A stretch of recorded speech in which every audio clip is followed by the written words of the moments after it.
Hello friends, welcome to my channel all is well Raji. நான் உங்களுடன் உங்கள் தோழி ராஜி. இன்றைக்கி நம்ம என்ன டிஷ் பார்க்க போகிறோன்னா ரொம்பவே வித்தியாசமான சாயந்தரம் குழந்தைங்க வீட்டுக்கு வந்தோடனே அசத்தில் ஒரு சாலட் பண்ணி கொடுக்கலாம். அவ்வளோ நியூட்ரிஷன் உள்ள ஒரு சாலட். இப்போது அந்த சாலட்க்கு தேவையான பொருட்கள் என்னன்னு பார்க்கலாமா? இன்றைக்கி நம்ம வீடியோக்குள்ளே போகிறதுக்கு முன்னாடி இதுவரைக்கும் என் சேனலை சப்ஸ்கிரைப் பண்ணாதவங்க கீழே இருக்க சப்ஸ்கிரைப் பட்டனை ப்ரெஸ் பண்ணிக்கோங்க.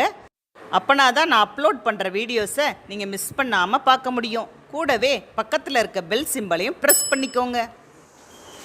இப்போது தேவையான பொருட்கள்: ஒரு பல்லாரி பொடியாக நறுக்கியிருக்கேன், மாங்காய் இப்படி நீள நீளமாக துருவி வச்சுக்கோங்க.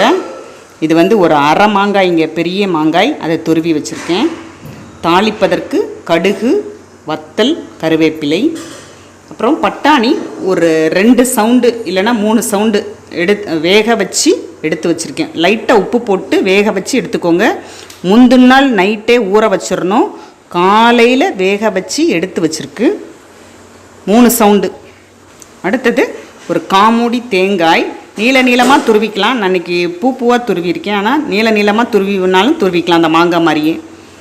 அடுத்தது கேரட் ஒரு 2 கேரட் நீள நீளமாக துருவி வச்சுருக்கேன். துருவிய இஞ்சி, பொடியாக நறுக்கிய மல்லித்தலை, தாளிப்பதற்கு எண்ணெய், ஒரு காமுடி எலுமிச்சம்பழம் போதுங்க. நான் அரை முடி எடுத்து வச்சுருக்கேன், கொஞ்சமாக போதும் நம்மளுக்கு சுவைக்கு, புளிப்பு சுவைக்கு. வத்தல் பொடி ஒரு அரை டீஸ்பூன் போதும்.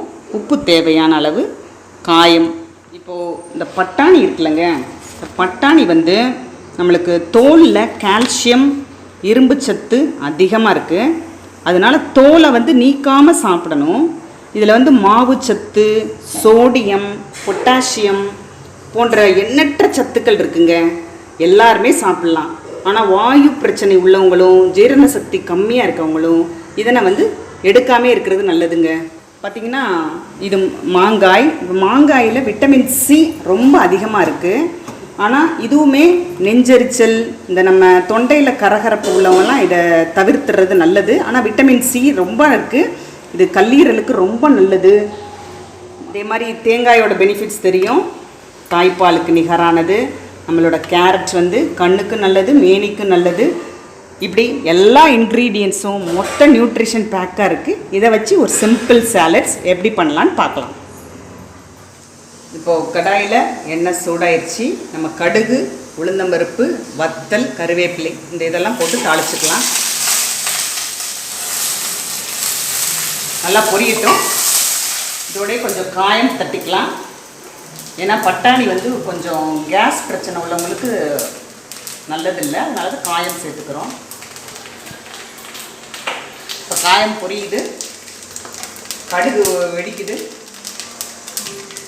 இப்போ வெங்காயம் நல்லா வதங்க தேவையில்லை.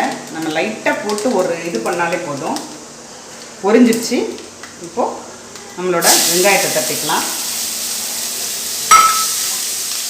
அதவே கூடையே இஞ்சி இது போட்டுக்கலாம். ரொம்ப வதங்கணும்னு தேவையில்லை.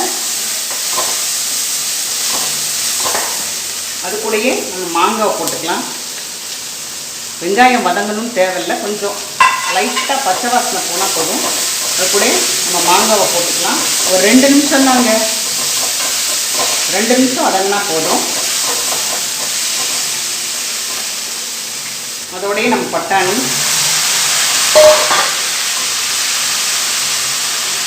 அதற்கு தேவையான உப்பு, வத்தல் பொடி,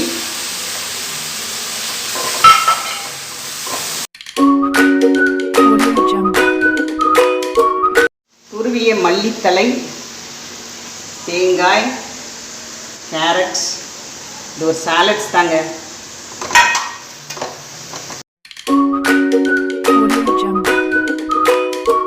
எலும்பிச்சம்பழம் லைட்டாக ஜூஸ் பிழிஞ்சு விட்டுக்கலாம். இறக்கும்போது புளிஞ்சா போதும். இப்போது நம்ம ஆஃப் பண்ணிக்கலாம். அவ்வளோதான். சர்வ் பண்ணி காட்டுறேன். அடுப்பை ஆஃப் பண்ணிக்கலாம். இப்போது பீச்சில் கிடைக்கிற மாதிரியே உள்ள ஒரு சுண்டல் சுட சுட ரெடியாக இருக்குது. இப்போ இதில் போட்டுக்கலாம். அவ்வளோ டேஸ்டியாக இருக்குங்க. உங்கள் குழந்தைகளுக்கு கொடுத்து பாருங்கள், அவ்வளோ சந்தோஷமாக சாப்பிடுவாங்க. ரொம்ப எம்மியாக இருக்கும்.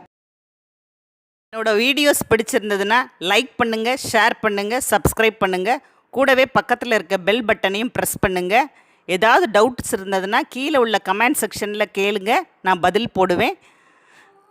உணவே மருந்து, மருந்தே உணவு. வாழ்க வளமுடன்.